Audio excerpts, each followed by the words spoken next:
Hello dear student, my name is Vicky Kumar Bahadur और मैं आपका स्वागत करता हूं आपके अपने YouTube channel Rahul commerce academy में। आज हम पढ़ने वाले हैं कोडरमा डिस्ट्रिक्ट के द्वारा अकाउंटेंसी का जो मॉडल पेपर जारी किया गया था उसका हम लोग आज का मॉडल पेपर का सब्जेक्टिव का सेट 2 करेंगे। इससे पहले मैंने आप लोगों को कोडरमा डिस्ट्रिक्ट के सारे सब्जेक्ट्स के जो है MCQs का वीडियो डाल चुका हूँ। अकाउंटेंसी का भी तीनों सेट्स का MCQs का वीडियो ऑलरेडी अपलोड किया जा चुका है, ऑब्जेक्टिव वाला। साथ ही साथ जो है अकाउंटेंसी का जो है सब्जेक्टिव का सेट 1 का वीडियो आ चुका है। ये सेट 2 है, इसके तुरंत बाद ही सेट 3 का वीडियो अपलोड कर दिया जाएगा। इसके अलावा अकाउंटेंसी हो गया, बिजनेस स्टडी हो गया, बाकी सब्जेक्ट्स का वीडियो जो आपने अभी तक नहीं देखा है तो उसको भी ऊपर ये जो आई बटन है वहाँ मैं लिंक दे रहा हूँ और डिस्क्रिप्शन में भी उसका लिंक होगा। वहाँ से जाकर के भी आप अपने सारे जो है वो जो भी सब्जेक्ट पढ़ना चाहे वो पढ़ सकते हैं। एक बात मैं फिर से बता दूं, इसके तुरंत बाद मैं एक वीडियो डालूंगा जिसमें मैं आप लोगों को ये बताऊंगा कि अकाउंटेंसी में कैसे आप एक दिन में प्रिपरेशन करके अकाउंटेंसी में मोर देन 80% जो है वो मार्क्स स्कोर कर सकते हैं। तो चलो आओ आप लोगों को क्वेश्चन अच्छे तरीके से समझा सके, हिंदी और इंग्लिश दोनों में मैं आप लोगों को क्वेश्चन समझाऊंगा। सब्जेक्टिव में थ्योरी और न्यूमेरिकल दोनों क्वेश्चन समझाऊंगा, जिससे आप लोगों को कोई भी दिक्कत, डाउट या परेशानी नहीं होगा। और अगर आप एक बार अगर इस वीडियो को ध्यान से देख लेते हैं तो आपको सारा क्वेश्चन समझ में आ जाएगा। ठीक है, आप लोगों को अच्छा से समझाने के लिए बेसिकली मैं यहाँ जो है वो सेट का क्वेश्चन भी जो है वो जेरोक्स करा के लेकर के आया हूँ, ताकि एक एक क्वेश्चन डिटेल्ड में ब्रीफ तरीके से मैं आप लोगों को समझा सकूँ। ठीक है, चलो आओ। तो सबसे पहला क्वेश्चन यहाँ पे क्या बोला गया है, ये सेट 2 का ये आपका सेक्शन ए का क्वेश्चन है। बोल रहा है चंदा क्या है, व्हाट इज डोनेशन। तो हमको पता है डोनेशन का मतलब क्या होता है कि एक एनपीओ में जो भी मेंबर्स होते हैं उन मेंबर्स के द्वारा अपने एनपीओ को एनुअल बेसिस पे जो पैसा मिलता है वही एनपीओ के लिए सब्सक्रिप्शन होता है। यानी चंदा क्या होता है, तो एक गैर लाभकारी संगठन के जो भी सदस्य होते हैं वो सदस्य अपने संस्था को वार्षिक आधार पे जो पैसा देता है वही उसका सब्सक्रिप्शन कहलाता है। सब्सक्रिप्शन यानी चंदा। सब्सक्रिप्शन जो है किसी भी एनपीओ का सबसे बड़ा सोर्स ऑफ इनकम है, क्योंकि सब्सक्रिप्शन से एनपीओ को रेवेन्यू इनकम यानी आयगत प्राप्ति होती है। तो देखो चंदा, व्हाट इज डोनेशन, तो यही लिखा गया, it is a regular payment made by the members of the organisation. यानी एक ऑर्गेनाइजेशन का जो मेंबर है वो मेंबर्स के द्वारा अपने ऑर्गेनाइजेशन को एनुअल बेसिस पे जो पैसा दिया जाता है वही कहलाता है इसका जो subscription. It is generally contributed annually, यह सालाना मिलता है। It is one of the main sources of income, ये एनपीओ के लिए सोर्सेस का सबसे बड़ा, इनकम का सबसे बड़ा सोर्स है। याद रखना, एक एनपीओ में क्लब के अंदर के जो लोग से पैसा मिलता है वो सब्सक्रिप्शन होता है, और अगर क्लब के बाहर के मेंबर से जो पैसा मिलेगा वो डोनेशन होगा। हिंदी में बोला, किसी भी गैर लाभकारी संगठन को उसके सदस्यों से मिलने वाली राशि को ही चंदा कहते हैं या चंदा कहलाती है। यह गैर लाभकारी संगठन की आय प्राप्ति का एक प्रमुख स्रोत है। गैर लाभकारी संगठन की आय प्राप्ति का सबसे प्रमुख स्रोत ये है। क्वेश्चन नंबर 2, आय व्यय खाते की 2 विशेषताएं लिखिए। Right 2 important features of income and expenditure account. तो आओ पहले हिंदी में देखते हैं इनकम एंड एक्सपेंडिचर अकाउंट का फीचर्स। तो इनकम एंड एक्सपेंडिचर यानी आय व्यय खाते की 2 विशेषताएं निम्नलिखित है। पहला, यह एक प्रकार का अवास्तविक या नाम मात्र खाता है। याद रखना, MCQ में ये पूछेगा कि आय व्यय खाता किस तरीके का खाता है, तो ये अवास्तविक खाता जिसको क्या बोला जाता है, नाम मात्र खाता यानी नॉमिनल अकाउंट होता है। इसमें केवल आयगत मदों को दर्शाया जाता है, यानी इसमें सिर्फ और सिर्फ जो है वो रेवेन्यू रिसिप्ट और रेवेन्यू पेमेंट यानी रेवेन्यू इनकम और रेवेन्यू एक्सपेंडिचर यानी आयगत मदों को दर्शाया जाता है। ठीक है, हो गया, अच्छा से स्क्रीनशॉट ले लो। अब आते हैं हम लोग क्वेश्चन नंबर इसी का हम लोग आते हैं इंग्लिश में। Write any 2 features of income and expenditure account. तो there are 2 features of income and expenditure account. First of all, it is a nominal account. I know, you know that income and expenditure account is a nominal account. It show only revenue items. Income and expenditure में सिर्फ और सिर्फ revenue item को दिखाया जाता है। Just like revenue incomes और revenue expenditure, it's mean only revenue nature will be recorded in the income and expenditure account. ठीक है, चलो 3 नंबर क्वेश्चन, कार्यशील पूंजी क्या है, व्हाट इज वर्किंग कैपिटल। कार्यशील पूंजी यानी वर्किंग कैपिटल का मतलब क्या होता है समझ लो। वर्किंग कैपिटल का मतलब होता है कि एक किसी भी ऑर्गेनाइजेशन के पास कितना कैपिटल है जिससे वो उनको करेंट लाइबिलिटीज़ को पेड कर सके, वही उसका जो है वो वर्किंग कैपिटल कहलाता है। नॉर्मल बात है। या इतना समझ लो, एक ऑर्गेनाइजेशन के पास डे टू डे एक्सपेंसेस के लिए, रोज रोज का जो खर्चा है उस खर्चों को पेमेंट करने के लिए जो कैपिटल रखा जाता है वही वर्किंग कैपिटल कहलाता है। वर्किंग कैपिटल निकालने का फॉर्मूला होता है current assets minus current liability. ठीक है, आया समझ में? अब चलो थोड़ा सा इसको हम लोग पढ़ लेते हैं इंग्लिश में पहले। Working capital is the money available to meet your current or short term obligations, यानी शॉर्ट टर्म यानी 1 साल से कम समय का आपका जो लाइबिलिटी है उस लाइबिलिटीज को पेमेंट करने के लिए आपके पास जो पैसा होगा, कैश होगा, वही वर्किंग कैपिटल होगा। It is generally use to day expenses. इसको जर्नली किस लिए यूज किया जाता है? डे टू डे एक्सपेंसेस, रोज रोज का जो खर्चा है उसके लिए। वर्किंग कैपिटल का ये फॉर्मूला है। ठीक है, working capital is equal to current assets minus current liability. Hindi में बोला, कार्यशील पूंजी से आशय उस धनराशि से होता है जिसका प्रयोग चालू अथवा अल्पकालीन व्ययों के लिए किया जाता है। अल्पकालीन मतलब 1 साल से कम समय के लिए, दैनिक व्ययों के लिए या विशेष उपयोगी है, यानी रोज रोज खर्चा के लिए विशेष उपयोगी है। कार्यशील पूंजी का फॉर्मूला होता है कार्यशील पूंजी इज इक्वल टू चालू संपत्ति माइनस चालू दायित्व। तो इंग्लिश वाला को हिंदी में लिख के बता दिए।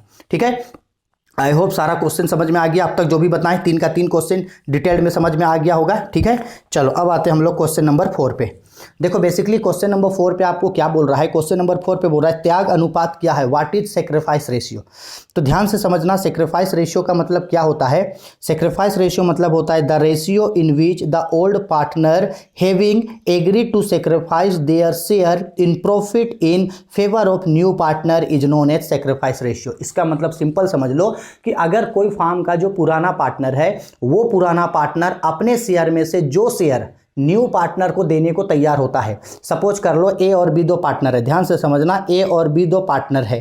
ठीक है, एक न्यू पार्टनर सी को फार्म में एडमिट किया गया। अब अगर सी जो फार्म में एडमिट होकर के आया है, सी को तो प्रॉफिट चाहिए, तो सी को प्रॉफिट कौन देगा? ए और बी। ए और बी अपने शेयर में से प्रॉफिट किसको देगा? अपने प्रॉफिट में से शेयर किसको देगा? सी को। तो जब कभी भी फार्म का ओल्ड पार्टनर न्यू पार्टनर को अपना शेयर देता है तो यही कहलाता है सेक्रीफाइस रेशियो। समझ में आ गया? वही चीज बोला, the ratio in which the old partner have agree to sacrifice their shares in favour the ratio in which the old partners have agreed to sacrifice their shares in profit in favor of a new partner is known as sacrifice ratio. sacrifice ratio का formula होता है sacrifice ratio is equal to old ratio minus new ratio। तो अगर आप सिर्फ formula भी लिख दोगे तो आपको जो है इसका नंबर मिल जाएगा। हिंदी त्याग अनुपात में वही बोला, वह अनुपात जिसे किसी फार्म के पुराने साझेदार किसी नए साझेदार के लिए त्याग करते हैं, त्याग अनुपात कहलाता है। त्याग अनुपात बराबर पुराना अनुपात माइनस नया अनुपात। ठीक है, चलो आगे बढ़ते हैं। 5 नंबर क्वेश्चन, पूर्वाधिकार अंश क्या है? हमको पता है ना, शेयर यानी अंश 2 तरीके का होता है, एक प्रेफरेंस शेयर और एक इक्विटी शेयर। तो यहां पूछ रहा है कि प्रेफरेंस शेयर क्या है। तो हिंदी में सुन लो, प्रेफरेंस शेयर क्या होता है? पूर्वाधिकार अंश वैसे अंश होते हैं जो समता अंशों के ठीक विपरीत होते हैं। यानी प्रेफरेंस शेयर्स ऐसा शेयर्स होता है जो इक्विटी शेयर्स के बिल्कुल अपोजिट होता है और इन पर लाभांश पूर्व निश्चित होती है। प्रेफरेंस शेयर्स में पहले ही बता दिया जाता है कि लाभांश यानी कि डिविडेंड कितना मिलेगा, ये प्रेफरेंस शेयर में बता दिया जाता है। इस पर लाभांश का भुगतान सबसे पहले किया जाता है, यानी प्रेफरेंस शेयर्स पे जो है सबसे पहले डिविडेंड का पेमेंट किया जाता है। ठीक है, आया समझ में? अब इसको इंग्लिश में जरा सा पढ़ते हैं। तो देखो इंग्लिश में क्या बोल रहा था, व्हाट इज प्रेफरेंस शेयर्स? तो लिखा गया है preference shares are those shares which are different from equity shares. Rate of dividend is predetermined. Preference share ऐसे शेयर्स है जो इक्विटी शेयर के ठीक उल्टे होते हैं, डिफरेंट होते हैं। Rate of dividend is pre determined, यानी उस पर रेट ऑफ डिविडेंड पहले से लिखा होता है। Right to get dividend first, और प्रेफरेंस शेयर होल्डर को डिविडेंड सबसे पहले मिलता है। ठीक। 6 नंबर क्वेश्चन, अंशों के हरण से आप क्या समझते हैं? What do you mean by forfeiture of share? तो बच्चा फॉरफीचर ऑफ शेयर का मतलब सिंपल है कि जब कभी भी मार्केट में कोई भी कंपनी शेयर इशू करता है तो जो भी पब्लिक उसका शेयर खरीदता है वो कंपनी का शेयर होल्डर कहलाता है। अब अगर मान लो कंपनी का शेयर होल्डर है तो कंपनी उससे पैसा मांगता है शेयर के बदले। कंपनी एप्लीकेशन का पैसा मांगता है, अलॉटमेंट मांगता है, फर्स्ट कॉल मांगता है, सेकेंड कॉल और फाइनल कॉल मांगता है। अगर मान लो कि कोई शेयर होल्डर अगर किसी शेयर का पैसा नहीं दे पाया, किसी भी रीज़न से। सपोज कर लो उसको लग रहा है कि शायद फार्म में या कंपनी को लॉस होगा इसलिए वो नहीं दे रहा है, या वो आउट ऑफ टाउन है, या वो बीमार पड़ गया है, या वो जानबूझ के नहीं दे रहा है, या उसके पास पैसा नहीं है। कोई भी रीज़न से अगर कोई शेयर होल्डर किसी शेयर का पैसा पेड नहीं कर पाता है तो कंपनी के पास ये राइट्स होता है कि वो लीगल कार्रवाई को यानी लीगल प्रोसीजर के बाद उस कंपनी, उस पब्लिक का यानी उस शेयर होल्डर का शेयर को वापस ले सकता है और उसके नाम से जो वो शेयर इशू किया था उस शेयर को वो कैंसिल कर देता है। शेयर होल्डर का रजिस्टर्ड से उसका नाम काट के हटा देता है और कंपनी को जो शेयर का पैसा मिल चुका होता है कंपनी उस शेयर का पैसा को रिटर्न नहीं करता है। इसी प्रोसेस को बोलते हैं फॉरफिटेड ऑफ शेयर, यानी सिंपल है, अंशों का हरण का मतलब है अंशों का जब्तीकरण।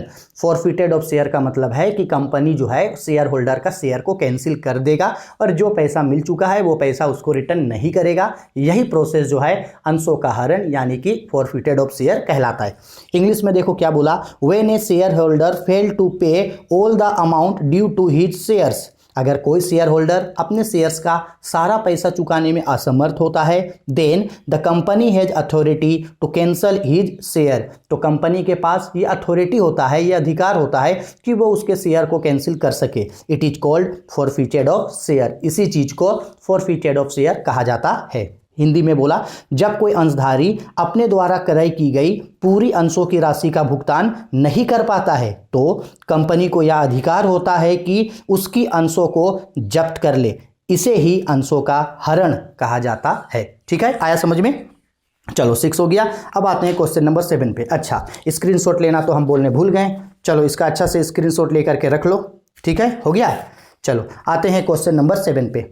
7 पे बोला ख्याति क्या है, व्हाट इज गुडविल। हम बार बार समझाए हैं, फिर समझा दे रहे हैं। गुडविल का मतलब होता है ख्याति, किसी फार्म की प्रसिद्धि का मूल्य होता है, यानी कोई भी मार्केट में जो प्रोडक्ट है बहुत ज़्यादा फेमस है वो ही उसका गुडविल कहलाता है। अच्छा बच्चा, हम आपको एक सवाल पूछते हैं। सपोज कर लो कि हम आपको ऑप्शन दे रहे, क्या दे रहे आपको? ऑप्शन दे रहे। सपोज कर लो आपके पास छोटा सा एक जियो का कीपैड मोबाइल है, जियो का क्या है? Keypad mobile. और एक आपके पास आपको ऑप्शन है कि बड़ा सा आप एक एंड्रॉयड फ़ोन खरीद सकते हैं ओप्पो का। ठीक है, आप जो आपको मन है, आपके पास पैसा है, चलो हम आपको ऑप्शन दे रहे हैं, हम पैसा आपका पेड करेंगे। या तो आप जियो का वो कीपैड वाला फ़ोन लो, या तो फिर ओप्पो का स्क्रीन टच फ़ोन लो, बड़ा सा एंड्रॉयड वाला, एमुलेट डिस्प्ले वाला। तो बताओ आप इन दोनों में से किसको खरीदोगे? आप क्या, दुनिया का हर इंसान अगर ये 2 ऑप्शन होगा तो वो हमेशा किसको कंसीडर करेगा? ओप्पो को। अच्छा, ओप्पो को क्यों कंसीडर करेगा? क्योंकि जियो के फ़ोन के मुकाबले ये जो ओप्पो है वो बहुत ही ज़्यादा क्या है, मार्केट में फेमस है, बहुत ही ज़्यादा क्या है, फेमस। अच्छा चलो, अब इन तीनों फ़ोन जियो, ओप्पो और इसके बीच हम एक और फ़ोन रख देते हैं एप्पल का। किसका फ़ोन रख दिए? एप्पल का। मेरा ड्राइंग तो पता ही है कैसे बनाते हैं। चलो ये एप्पल का फ़ोन है, एप्पल जी, एप्पल। चलो ठीक है, चलो बताओ अब इन तीनों में से आप किसको खरीदोगे? जियो का, ओप्पो का या एप्पल का? तो 100% हर इंसान जो है वो किसको लेगा? एप्पल को। अच्छा क्यों लेगा? क्योंकि एप्पल जो है इन दोनों के मुकाबले बहुत ही ज़्यादा क्या है, फेमस है। सिंपल बात है, यही बोला जाता है अकाउंटेंसी के लैंग्वेज में कि अगर मार्केट में कोई भी प्रोडक्ट जितना ज़्यादा फेमस होगा तो वो प्रोडक्ट उतना ही ज़्यादा उसका कस्टमर होगा, उतना ही ज़्यादा कस्टमर होगा तो वो प्रॉफिट कमाएगा, उतना ही ज़्यादा अगर वो प्रॉफिट कमाएगा तो उतना ही ज़्यादा उसको बेनिफिट होगा। कोई भी प्रोडक्ट मार्केट में जो फेमस होता है उसी फेमस को ही हम लोग बोलते हैं गुडविल। क्या बोलते हैं? गुडविल, यानी कि ख्याति। ख्याति का मतलब है कि फेमस है। ठीक है, और गुडविल क्या है? तो गुडविल एक इनटेंजिबल फिक्स एसेट होता है जिसको देखा या छुआ नहीं जा सकता है, लेकिन हाँ गुडविल का मॉनेटरी वैल्यू होता है और गुडविल जो है वो प्रॉफिट को बढ़ा देता है। आपका कम से कम इन्वेस्टमेंट में भी आपको ज़्यादा से ज़्यादा प्रॉफिट दे देगा अगर आपका मार्केट में गुडविल अच्छा है। तो वही बोला ख्याति क्या है? तो ख्याति किसी फर्म की प्रसिद्धि का मूल्य होता है जो इसे निवेश पर सामान्य लाभ की अपेक्षा अधिक लाभ अर्जित करने में सहायता करता है। यानी अगर आप कम से कम पैसा भी लगाओगे और आपका गुडविल अच्छा है तो आपको ज़्यादा से ज़्यादा प्रॉफिट मिल जाएगा। यह एक अमूर्त संपत्ति है। ठीक है, इंटेंजिबल एसेट है जिसको देखा या छुआ नहीं जा सकता है। MCQ में ये क्वेश्चन पूछ सकता है। Goodwill is the value of name, fame and reputation of a firm which enables it to earn higher profits than the normal return on the investment। यानी अगर आपका इन्वेस्टमेंट पे अगर आपको कम भी मिलता है, आपका गुडविल अच्छा है तो आपको ज़्यादा से ज़्यादा प्रॉफिट जो है वो मिलेगा। It is an intangible asset. Goodwill क्या है? इनटेंजिबल फिक्स एसेट है। इंटेंजिबल फिक्स एसेट है, it has monetary value. Goodwill का क्या होता है, एक गुडविल का एक मॉनेटरी वैल्यू होता है। ठीक है, आई होप वीडियो पसंद आ रहा है। वीडियो पसंद आ रहा है तो ज़्यादा से ज़्यादा इसको लाइक शेयर और कमेंट कीजिएगा। बहुत दुख का बात है कि जितना भी स्टूडेंट वीडियो देखते हैं वहाँ से लगभग 60% ऐसे स्टूडेंट होते हैं जो ना तो वीडियो को लाइक करते हैं, ना तो कमेंट करते हैं और ना ही चैनल को सब्सक्राइब करते हैं। अगर मैं आप लोगों के लिए उतना ज़्यादा मेहनत करता हूँ तो मेरा भी तो कुछ आप लोगों से एक्सपेक्टेशंस होगा। तो मेरा आप लोगों से एक्सपेक्टेशन से ही आता है कि अगर वीडियो आपको पसंद आया तो आप लाइक जरूर करें और अपने दोस्तों के बीच भी उसको शेयर करें, क्योंकि आप सेल्फिश तो हो नहीं ना भाई, अपने दोस्तों को भी शेयर करें। और टारगेट रखते हैं कि इस वीडियो में 2K यानी कि 2000 लाइक्स का टारगेट रखते हैं। अगर 2000 स्टूडेंट्स, क्योंकि वीडियो मुझे पता है 10,000 से लेके 15,000 स्टूडेंट्स इस वीडियो को देखेंगे, लेकिन लाइक्स जो होता है वो बहुत ज़्यादा कम होता है। तो ये चीज़ मुझे बहुत ही ज़्यादा डिसअपॉइंटमेंट करता है। 60% स्टूडेंट सब्सक्राइब नहीं करते हैं। अगर मेरा पढ़ाया आपको पसंद आता है, मैं आप लोगों के लिए उतना मेहनत करता हूँ, तो बदले में मैं भी तो एक्सपेक्टेशंस रखूंगा। ठीक है, तो टारगेट रखते हैं 2000 लाइक्स का और टारगेट रखते हैं कि ज़्यादा से ज़्यादा लाइक्स और कमेंट का। चलो देखते हैं इसको कौन स्टूडेंट पूरा करते हैं। चलो अब आते हैं क्वेश्चन नंबर 8 पे। क्वेश्चन नंबर 8 पे बोल रहा है आय व्यय खाता तथा प्राप्ति भुगतान खाते में अंतर बताइए। Any two differences between income and expenditure account and receipts and payment account. बहुत इंपॉर्टेंट है ये, डिफरेंस पूछ रहा है इनकम एंड एक्सपेंडिचर अकाउंट और रिसिप्ट एंड पेमेंट अकाउंट में। ये क्वेश्चन शॉर्ट टाइप में भी पूछ सकता है, ये क्वेश्चन लॉन्ग टाइप में भी पूछ सकता है। ठीक है, सेट 2 में शॉर्ट में पूछा है, सेट 3 में लॉन्ग टाइप में पूछा है 5 नंबर का। लेकिन मोस्ट इंपॉर्टेंट क्वेश्चन है, हमको लगता है ये थ्योरी पूछेगा।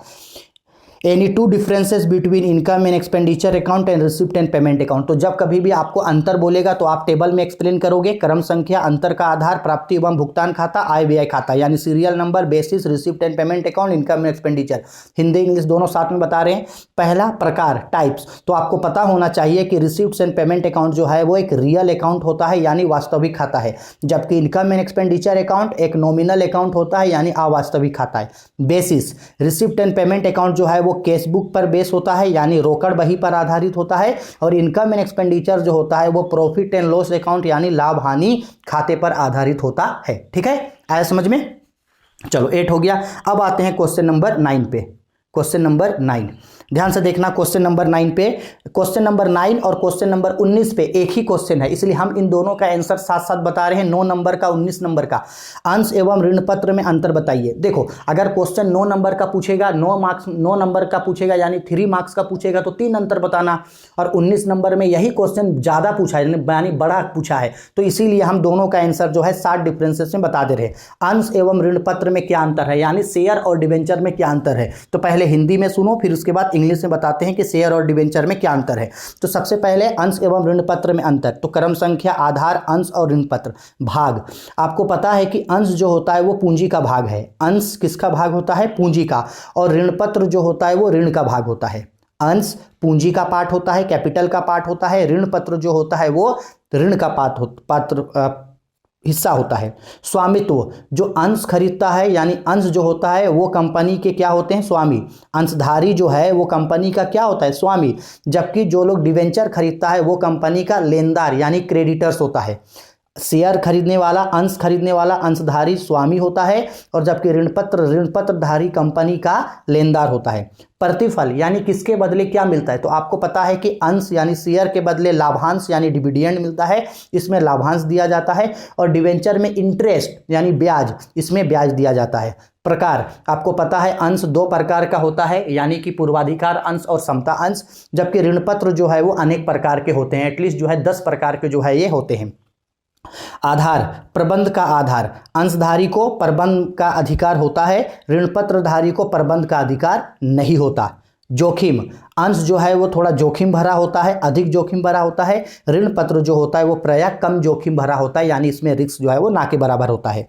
लागत, अंश जो है इसमें अधिक लागत लगता है क्योंकि इसमें कैपिटल ज़्यादा मांगना पड़ता है, और ऋण पत्र जो होता है उसका लागत जो है वो कम होता है। ठीक है, आया समझ में? ठीक है, अच्छा से इसका स्क्रीनशॉट ले लो। अब यही सेम चीज़ जो है हम आप लोगों को इंग्लिश में समझा रहे हैं, अच्छा से इंग्लिश वाले लोग समझना। Difference between shares and debenture, serial number, basis, shares and debenture. Part, सबसे पहला बेसिस है part. It is a part of capital. I know share is a part of capital and debenture is a part of loan. याद रखना, debenture एक loan certificate होता है, debenture एक loan certificate होता है. It is a part of loan. 2 number पे ownership. Share holders are the owner of the company. Share holders company का क्या होता है? Owners. Debenture holders are the creditors of the company. Debenture holder company के creditors होता है. Consideration यानी किसके बदले क्या मिलता है? Share holder gets dividend. Share holder को डिविडेंड मिलता है. Debenture holder gets interest. ठीक है. Types. It has 2 types. There are 2 types of share and there are various यानी many types of debentures. Security यानी जोखिम, सुरक्षित. A share is secured. Share जो है वो सिक्योर्ड होता है. A debenture is share is unsecured. Debenture is secured. Cost. It has high cost. Shares के लिए ज़्यादा कॉस्ट चाहिए. It has low cost. Debenture के लिए कम कॉस्ट चाहिए. Voting right. A share holder gets voting right. A debenture holder does not gate voting rights. ठीक है, आगे समझ में. चलो इसका भी स्क्रीनशॉट लेकर के अच्छा से रख लो. चलो क्वेश्चन नंबर 10. ये जो है आप लोगों का क्वेश्चन नंबर 10 आप लोगों को दिखाते हैं कि क्वेश्चन नंबर 10 में जो है ये आप लोगों को जो है वो न्यूमेरिकल्स क्वेश्चन दिया है. ठीक है, क्या वीडियो थोड़ा सा इसको ऊपर करके आप लोगों को हम दिखाने का कोशिश करते हैं. क्वेश्चन नंबर 10 को देखो क्या बोला. गुडविल का क्वेश्चन है. The average profit of the firm is 50,000. एक फार्म है जिसका एवरेज प्रॉफिट 50,000 है.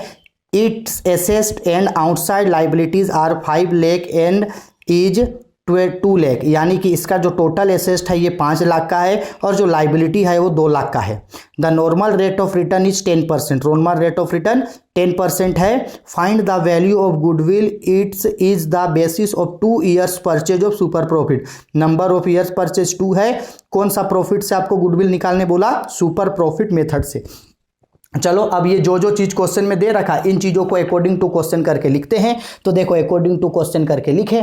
एवरेज प्रॉफिट दिया है 50,000 का. एसेट्स दिया है 5 लाख का. आउटसाइड लाइबिलिटी यानी टोटल लाइबिलिटी है 2 लाख का. Normal rate of return 10%. Number of year purchase 2 year. कौन सा मेथड से गुडविल बोला? तो आपको बोला है सुपर प्रॉफिट मेथड से गुडविल निकालना. ठीक है, तो आओ निकालते हैं. तो जब सुपर प्रॉफिट गुडविल निकालेंगे तो लिखे by using super profit method. तो सुपर प्रॉफिट मेथड से गुडविल निकालने के लिए सबसे पहले एक्चुअल एवरेज प्रॉफिट निकाला जाता है और एक्चुअल एवरेज प्रॉफिट जो है वो ऑलरेडी गिवन है आपका 50,000. तो actual average profit already given है 50,000.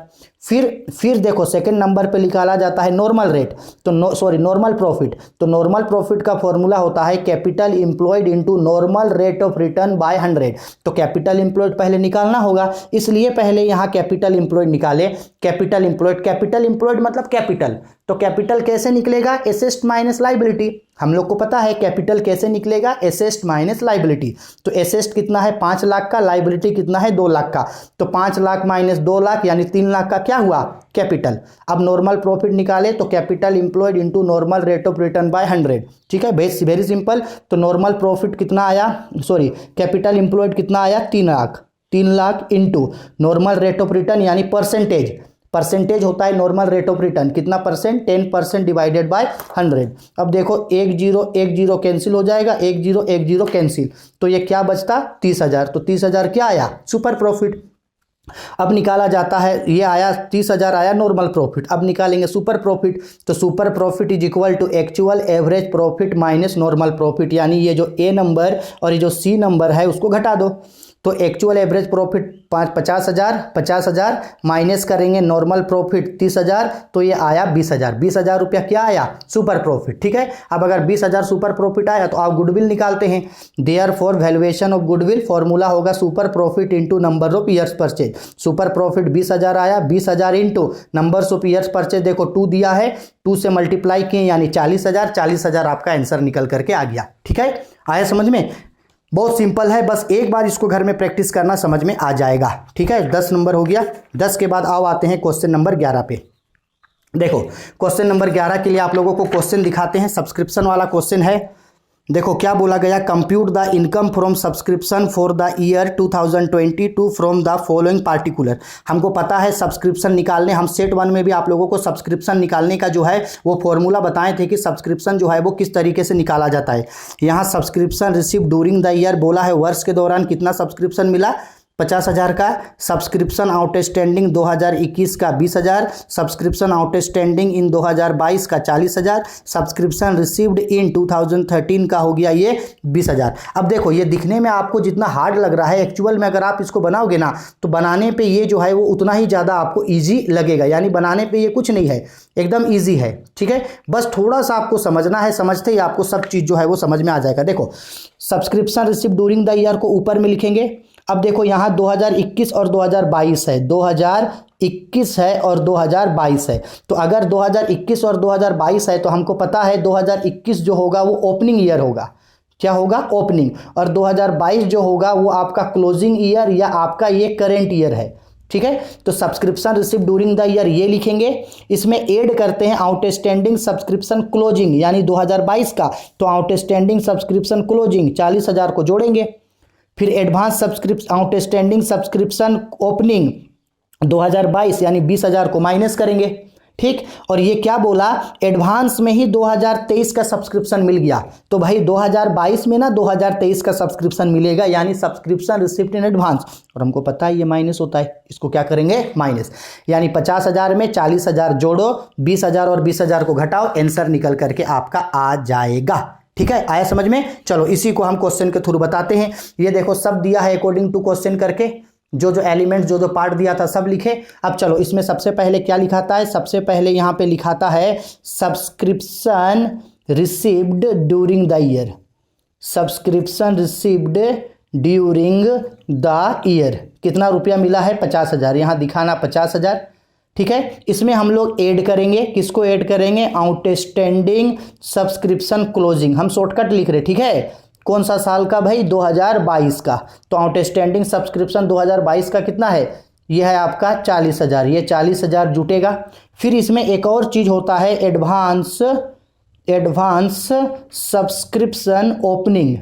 एडवांस सब्सक्रिप्शन ओपनिंग अगर 2021 का रहता तो जोड़ते, नहीं है तो नहीं जुटेगा, तो यही आपका हो गया यहाँ पे कितना? 90,000।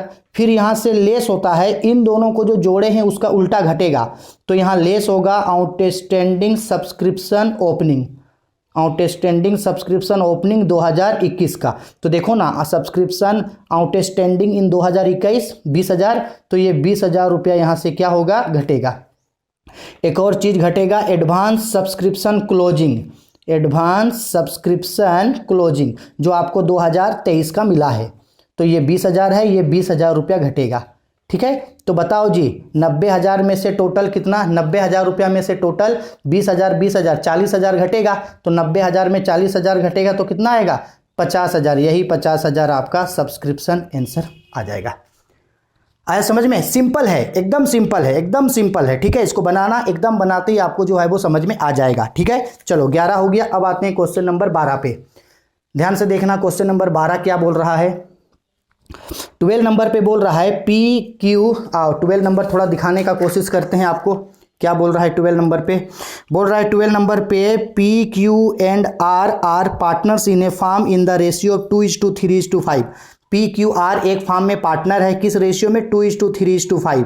Q retire and the remaining partner decided to share the profit of the new firm in the ratio of 2:3।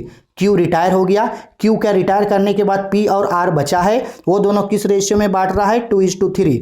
Calculate gaining ratio. तो ये बेसिकली रिटायरमेंट का क्वेश्चन है, गेनिंग रेशियो निकालने बोला। क्वेश्चन यहाँ पे लिखे हैं, अब थोड़ा सा इसको समझने का कोशिश करो, अकॉर्डिंग टू क्वेश्चन लिखते हैं, इसको अच्छा से समझना। सबसे पहले क्या बोल रहा है? Old ratio of P Q and R. Partner था, किस रेशियो में बांटता था? 2:3:5। 2:3:5। कौन रिटायर हो गया? क्यू। तो यहां लिखते हैं क्यू रिटायर्स। अब बताओ क्यू कितना से रिटायर हुआ? पी क्यू आर, तो ये बीच वाला क्यू है, तो क्यू का शेयर है 3 और बाय 3 2 5 और 5 10, 3/10 से क्यू रिटायर हो गया। अच्छा, क्यू तो फार्म को छोड़ करके चला गया, ये तो चला गया, तो इसके जाने के बाद भी अभी भी पी और आर है कि नहीं है? रिमेनिंग पार्टनर है ना पी और आर, तो पी और आर का ही गेनिंग रेशियो निकलेगा और इन्हीं दोनों का जो है वो न्यू रेशियो निकलेगा। तो बेसिकली बोला जब क्यू चला गया तो उसके बाद पी और आर डिसाइड कर रहा है कि किस रेशियो में बांटेगा? 2:3, यानी इन लोग का न्यू रेशियो है। तो ये हो गया मेरा new ratio of P and R किस रेशियो में बांटेगा 2:3 पे। तो अब बेसिकली हमको क्या रेशियो मांगा, गेनिंग रेशियो। तो अब बेसिकली हमको मांगा है गेनिंग रेशियो। तो बच्चा गेनिंग रेशियो का फॉर्मूला होता है gaining ratio is equal to, जब दोनों रेशियो दिया है तो फॉर्मूला होता है gaining ratio is equal to new ratio minus old ratio. New ratio से ओल्ड रेशियो को घटाएंगे तो देखो क्यू चला गया, वो छोड़ के चला गया, अब पी और आर का ही सब शेयर निकलेगा। तो सबसे पहले पी का, तो बताओ पी का न्यू रेशियो, तो यहाँ देखो पी और क्यू है, ये पी का ये क्यू का शेयर है न्यू रेशियो, तो पी का 2/5, तो ये हो जाएगा आपका 2/5 माइनस ओल्ड रेशियो पी का 2/10, तो ये दोनों आपस में घटेगा तो 10 होगा, 10 से 5 डिवाइड होगा 2 बार में, 2 दूनी 4, 4 माइनस 2 यानी कि ये 2/10। पी के बाद आर का new ratio 3/5 minus old ratio 5/10, तो ये आपका हो जाएगा 10, 10 से 2, 10 5 से 10 2 बार में 2 तिया 6 माइनस 5 यानी कि ये 1/10। अब इसको कंपेयर कर दो, therefore gaining ratio of P and R is equal to 2/10 is to 1/10। Compare कर देंगे तो यहाँ पे 10 एलसीएम आ जाएगा यानी 2:1, 10 कैंसिल हो गया यानी 2:1, ये हो गया मेरा इसका आंसर। आया समझ में? इस तरीके से बनाना है 12 नंबर, वेरी सिंपल। ठीक है, चलो 12 के बाद अब आते हैं आगे क्वेश्चन नंबर 13 पे। देखो वीडियो भले ही थोड़ा सा लेट हो लेकिन मैं आप लोगों को इस तरीके से बताऊंगा ताकि एक बार देखने के बाद आपको जो है वो कोई भी डाउट या परेशानी ना रहे। क्वेश्चन नंबर 13, आओ क्वेश्चन नंबर 13 के लिए क्वेश्चन दिखाते हैं, ध्यान से देखना क्वेश्चन। चलो भाई, इसका बार बार इसका फोकस ही हिल जाता है, इसीलिए दिक्कत होता है बहुत ज़्यादा, बार बार फोकस ही एडजस्ट करना पड़ता है जी। 12 नंबर पे बोल रहा है, सॉरी 12 हो गया ना, 13 number. XYZ has issued 5,000 equity share at the rate of ₹100 each to vendor against purchase of furniture ₹60,000। यानी सिंपल सा समझ लो क्वेश्चन क्या बोल रहा है। XYZ जो है ना, XYZ लिमिटेड एक कंपनी है, पब्लिक कंपनी, ये क्या कर रहा है 5,000 इक्विटी शेयर दे रहा है जिसका फेस वैल्यू कितना है 10 ईच। अच्छा, किसको दे रहा है? एक वेंडर को। वेंडर मतलब होता है सेलर को। अच्छा, क्यों दे रहा है? क्योंकि XYZ जो है वो फर्नीचर खरीदा था 60,000, यानी ध्यान से समझना कि 60,000 का फर्नीचर खरीदा और 5,000 का शेयर इशू कर दिया उसको 10 ईच करके, यानी उसके पास पैसा नहीं होगा तो वो 5,000 का शेयर दे दिया जिसका फेस वैल्यू 10 ईच है। ठीक, right entry of the following against transactions. अब बोला है इसी के लिए आपको क्या लिखना है, जर्नल एंट्री। तो बेसिकली ये जो क्वेश्चन है ये इशू ऑफ शेयर का परचेस कंसिडरेशन का क्वेश्चन है, जहां कंपनी जो होता है वो शेयर इशू करता है, issue of share for the purchase consideration other than case, यानी कंपनी कोई एसेट खरीदा, उसके पास देने के लिए केस नहीं है तो कंपनी जो है उसको शेयर इशू कर देता है। ठीक है, सेम यही क्वेश्चन है। अब क्वेश्चन का जो है आप थोड़ा सा कॉन्सेप्ट को समझने का कोशिश करना कि ये जो XYZ लिमिटेड जो है, अच्छा से समझना, ये XYZ लिमिटेड जो है ये क्या कर रहा है, एक वेंडर है। वेंडर मतलब सेलर, इसका नाम नहीं दिया है, नाम नहीं दिया तो कोई बात नहीं, एक वेंडर है। इससे क्या कर रहा है, एक फर्नीचर खरीदा था। क्या खरीदा था? एक फर्नीचर खरीदा था। कितने का खरीदा था भाई? 60,000 का फर्नीचर खरीदा। ठीक है, खरीदा। इसके बाद XYZ के पास पेमेंट करने के लिए केस नहीं था तो XYZ इसको क्या किया, शेयर्स दे दिया। क्या दे दिया? शेयर्स दे दिया। अच्छा, कितने का शेयर्स दिया? 5,000 का शेयर दिया eight the rate of ₹10 each, और एक शेयर का दाम बोला 10 रुपया करके, यानी 5,000 शेयर दिया, कितना करके? 10 रुपया करके, यानी 50,000 रुपया शेयर दिया। आ गया समझ में? अब इसी के लिए क्या बनाना है, जर्नल एंट्री। और याद रखना जर्नल एंट्री किसके बुक में बनेगा? परचेजर के बुक में, जो कंपनी खरीदता है ना उसके बुक में, यानी किसके बुक में? XYZ limited. तो हम डायरेक्ट बता रहे हैं, आप इसको सोल्यूशन बनाते समय लिखोगे in the books of XYZ, उसके नीचे लिखोगे जर्नल एंट्री, फिर जर्नल एंट्री का फॉर्मेट बनाओगे और फॉर्मेट पे आप क्वेश्चन सोल्व करोगे। ठीक है, तो सबसे पहला जर्नल एंट्री बनता है एसेट खरीदने का। हम अपने आप को कंपनी मानेंगे, हम हैं XYZ कंपनी, हम हैं जो एसेट खरीदे, हम हैं जो शेयर दिए। तो चलो हम क्या खरीदे, फर्नीचर। तो बताओ फर्नीचर खरीदेंगे तो क्या होगा सर, फर्नीचर खरीदेंगे तो फर्नीचर आएगा, यानी जर्नल एंट्री आपका बनेगा फर्नीचर अकाउंट डेबिट टू। अगर कैश में खरीदते तो टू कैश अकाउंट लिखते, कैश में नहीं खरीदे हैं, ड्यू है, तो अगर ड्यू है तो किससे खरीदे हैं, वेंडर से, तो वेंडर का नाम दिखाएंगे furniture account debit to vendors account. Narration में लिखेंगे being, oh my god ink खत्म हो गया, तो नरेशन में लिखेंगे बीइंग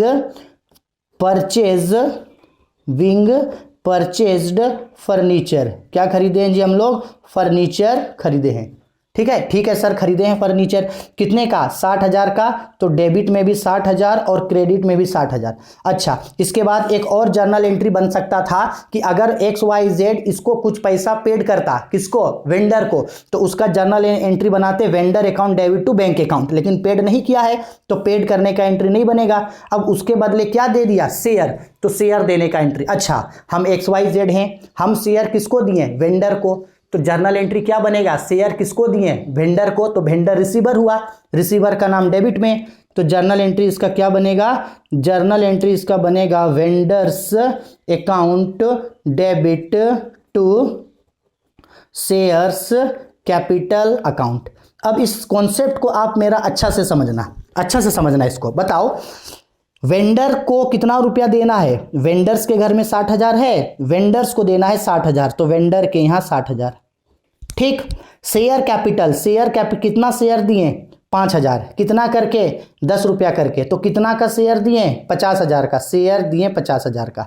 इसका मतलब है 10,000 रुपया हमको उसको और देना पड़ेगा, तब ना टोटल 60,000 पे होगा। तो क्रेडिट में 10,000 घट रहा है, यानी हमको उसको सिक्योरिटी प्रीमियम में शेयर इशू करना होगा। किसमें इशू करना होगा, हमको सिक्योरिटी प्रीमियम में जो है हमको शेयर इशू करना होगा। अगर यही बैलेंस डेबिट में घटता तो उसको डिस्काउंट मानते। ठीक है, तो नरेशन में लिखेंगे यहां पे being share issued at premium, share issued at premium. हो गया, ये क्वेश्चन मेरा बन के खत्म। ठीक है, आया समझ में, अच्छा से इसका स्क्रीनशॉट ले लो और बनाना समझ में आ जाएगा। ठीक है, चलो 13 हो गया। अब आते हैं 13 के बाद क्वेश्चन नंबर 14 पे।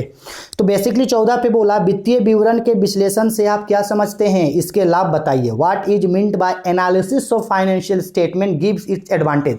अब एनालिसिस ऑफ फाइनेंशियल स्टेटमेंट्स क्या होता है, analysis of financial statement is a systematic study of the information contained in the financial statement of the business enterprises in order to assess its financial health and future prospectus। यानी एक company के पास जो भी financial tools होता है, जैसे financial tools में जैसे आपका मान लो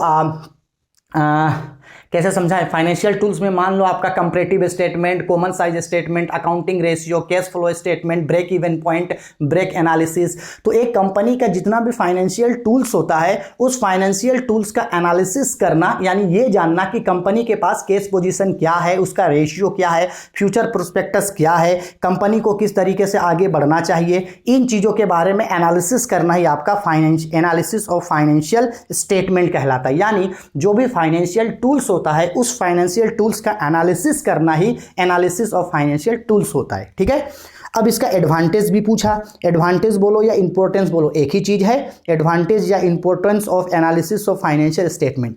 तो सबसे पहला है कि हेल्प्स इन साइंटिफिक डिसीजंस, जो भी वैज्ञानिक निर्णय लिए जाते हैं, साइंटिफिक डिसीजंस लिए जाते हैं, यानी प्रोडक्टिविटी से रिलेटेड, एडवर्टाइजमेंट से रिलेटेड, उसमें ये हेल्प करता है। Helps in unbiased decision, unbiased का मतलब होता है पक्षपात, ये पक्षपात नहीं करता, यानी किसी के फेवर में डिसीजन नहीं लेता। हेल्प्स इन मैनेजरियल डिसीजन, जो भी मैनेजमेंट से रिलेटेड डिसीजन है उसमें हेल्प करता है। हेल्प्स इन इन्वेस्टर्स, ज़्यादा से ज़्यादा इन्वेस्टर्स को इन्वेस्ट करने में हेल्प करता है। हेल्प फॉर शेयर होल्डर्स, और शेयर होल्डर्स को ये बताने में मदद करता है कि उस कंपनी का फाइनेंशियल पोजीशन क्या है, कंपनी का ग्रोथ हो रहा है या नहीं हो रहा है, ये भी मदद करता है। तो इसका आंसर ये होगा। ठीक है, अब इसी को हिंदी में पढ़ते हैं। ठीक, आओ हिंदी में, तो हिंदी में बोल रहा है वित्तीय विवरण विश्लेषण से आशय वित्तीय विवरण में दिए गए विभिन्न संख्याओं तथा तथ्यों के बीच संबंधों का एक क्रमबद्ध अध्ययन, प्रक्रिया तथा व्याख्या है, जिससे किसी भी फर्म की लाभप्रदता और प्रचलन कार्य क्षमता की जानकारी होती है।